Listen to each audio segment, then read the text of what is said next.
hajde da krenemo. Sunce je središnja zvezda našeg planetarnog sistema, sa prečnikom od 1.392.000 km. Svake sekunde jezgro Sunca oslobodi količinu energije koja je jednaka 100 milijardi nuklearnih bombi. U kasnim 1950. Sjedinjene Američke Države su odlučile da je dobra ideja da pošalju nuklearnu bombu na Mesec. U to vreme svemirska trka je bila jako popularna tema, a oni su smatrali da bi im ovakav potez mogao doneti prednost. Srećom, plan nikada nije izvršen. Naučnici su ustanovili da se svake godine Mesec udalji od Zemlje za 3,8 cm.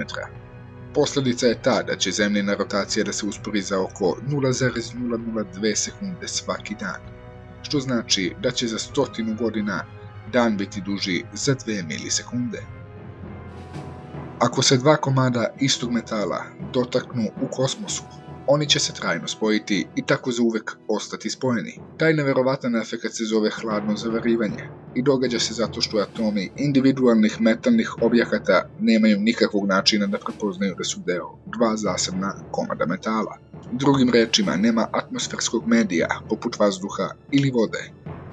Sve zvezde, galaksije i crne rupe u svemiru sadržavaju samo oko 5% mase svemira. Preostalih 95% se sastoji od nečega što nazivamo tamnom materijom. Materijom za koju još uvijek nismo sigurni šta je. Kada se uporedi sa ostalim zvezdama, naše Sunce je relativno malo i klasifikovano je kao G2 patuljak. Ipak, ova zvezda i nije toliko mala, s obzirom da bi unutar Sunca moglo stati milion naših planeta. 2011. godine astronomi su otkrili planetu koja se sastoji od ugljenika.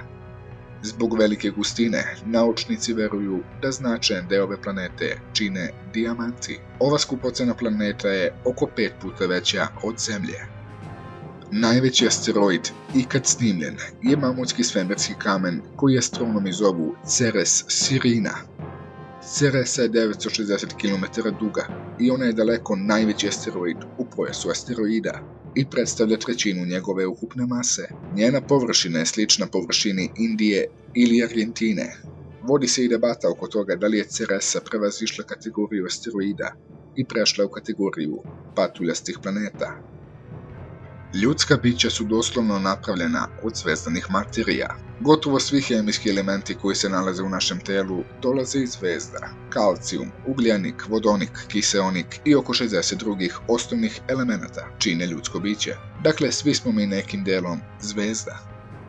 Kada gledate u zvezdano nebo, vi zapravo gledate u daleku prošlost. Zašto? Zato što svetlo koje trenutno vidite putuje iz udaljenih zvezda i galaksija. Svetlu treba stotine, hiljade, a ponekad i milione godina da dopre do nas. Dakle, kada pogledate u nebo, vi ne vidite svemir kakav izgleda danas, već kakav je bio u prošlosti. Na primjer, galaksiju Andromeda vidimo kakva je bila pre 2,5 miliona godina. Postoji rasa reptilskih vanzemaljaca koji su statili na Zemlju kako bi iskoristili njene resurse.